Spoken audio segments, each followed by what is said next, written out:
Whirlpool brand new AC 5 star inverter. Indoor ইউনিটটা দেখুন। তো এই যে ইনডোর ইউনিটটা, এই যে পাইপিংটা করলাম। ইনডোর ইউনিটের আমি আর ওই ভিডিওটা করিনি।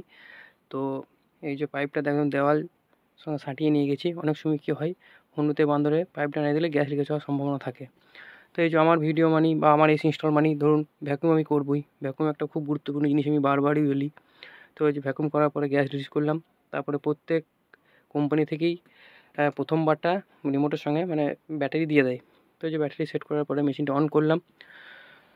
অন করার পরে দেখুন আমি রিমোটটা কাজ করছে নাকি সেটাও দেখব।